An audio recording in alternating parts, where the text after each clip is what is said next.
Good morning. Are we awake? Good morning. All right. How's the conference going so far? All right. So as Jubin was kind enough to say, my name's Danielle Salovich. I graduated from Arizona State University in 2005 with a degree in biology and society. And I just completed my medical studies this past May at Robert Wood Johnson in New Jersey Medical School. I'm pursuing a career in emergency medicine. And so I'm currently in the process of applying. So if you're thinking, once I apply to medical school, applications will be over with, they are just beginning. The MCAT is the first of many fun tests that you will take part in, so try to enjoy it or trick yourself into enjoying it. So as Jubin also stated, I was elected this past March to serve as the national president for the American Medical Student Association. And in this capacity, I take a year off of my training. I finished medical school. I'm delaying residency. And I work for the association full-time outside of Washington, D.C. This includes doing activities such as planning our conferences, our convention, interacting with members, and then also lobbying on Capitol Hill. So I have the opportunity to speak with members of Congress and their staffers about issues that are concerning to physicians in training, and that includes pre-medical and medical members. My favorite part of this position is really the ability to be able to go out and to talk to our members, potential members, and especially pre-medical students, especially since I became a member of AMSA my freshman year in college. So I've actually been a member of this organization for 9 years. I don't like to say that all the time. It dates myself a little bit, but I've been with AMSA for a very long time.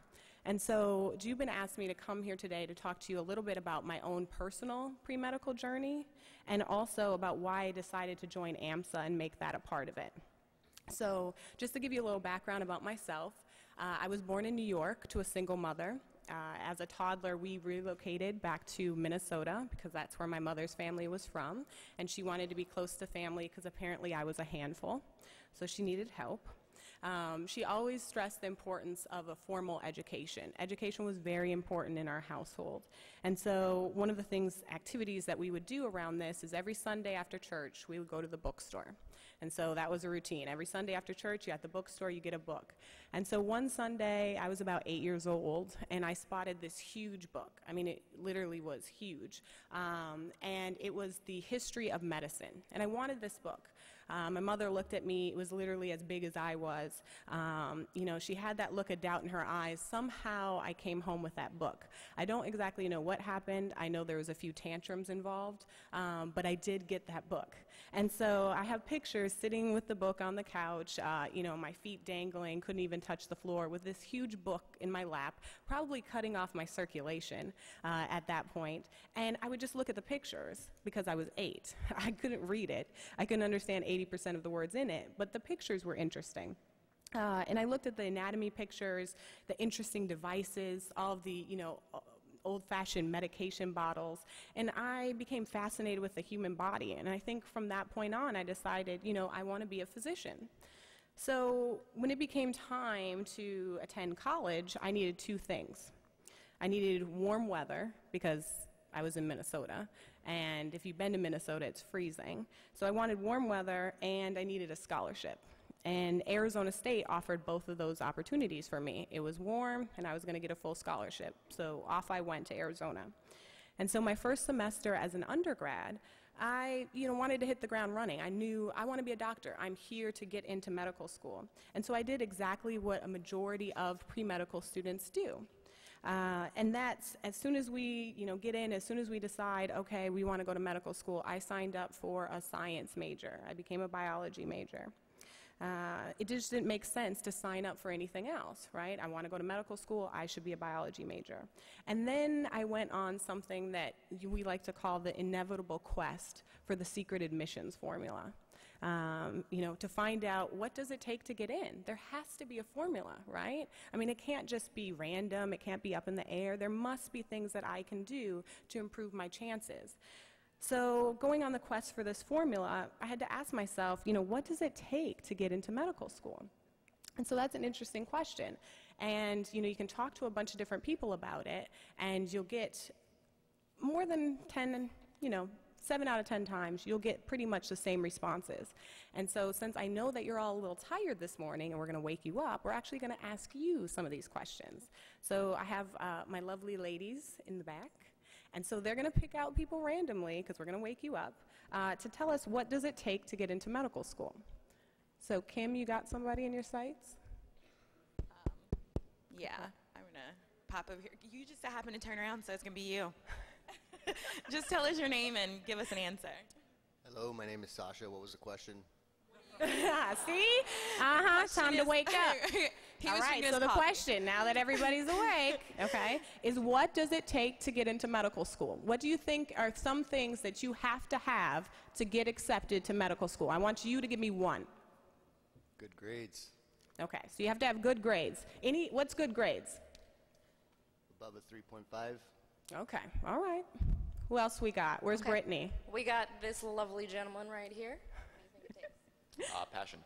Passion. Okay, that's a good one. I'll say the 7 out of 10 do not say that, but that's a good one. I'm going to stop right here. My name's Samantha, and you need a good MCAT score. You need a good MCAT score. Okay. Let's take a few more.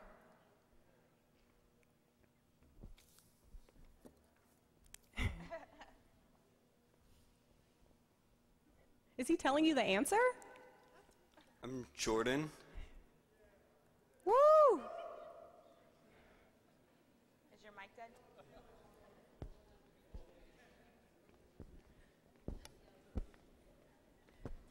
Your mic isn't working? I'm Jordan, and you need to be well-rounded. Okay. Kim, that's a good one. Okay. Community service. Okay. Volunteer experience. Let's take 2 more. Get some people up in the bleachers over here. They're sleeping. I said I did not want to walk up these bleachers. I know.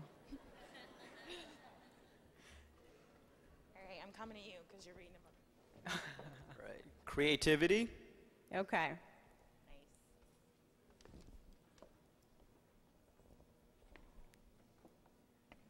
Taking we're one gonna go more. all the way up here. Good morning, guys. Okay. My name is Myra. Determination. Determination. All right. So those are all great. Let's give all our volunteers a round of applause.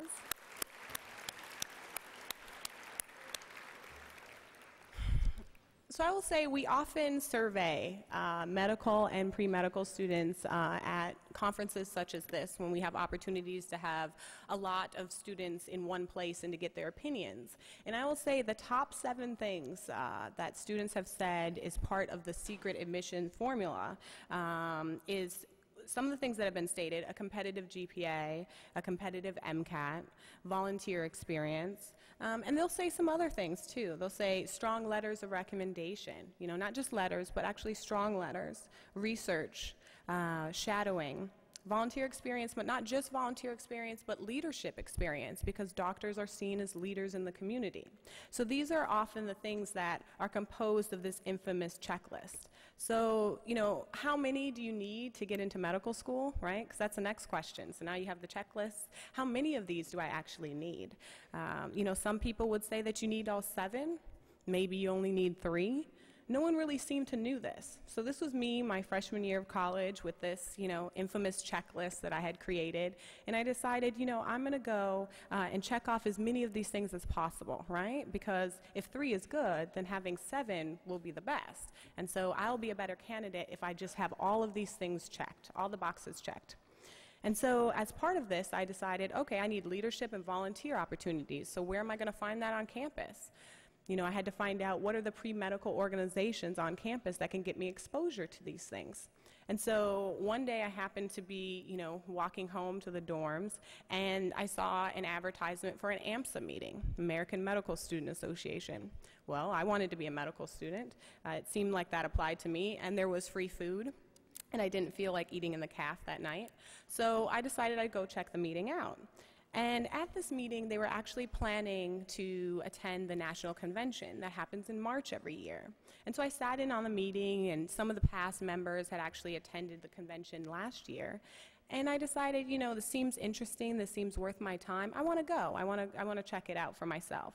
So I decided to join AMSA, and I went to my first national convention that March.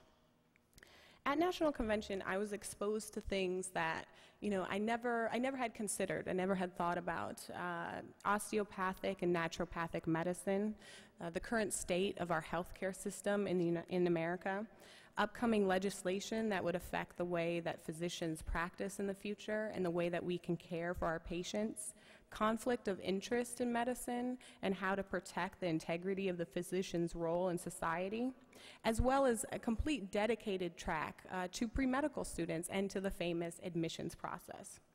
So I had to admit when I came back from National Convention that this organization caught my attention, right? It wasn't like other pre-medical associations or organizations on campus.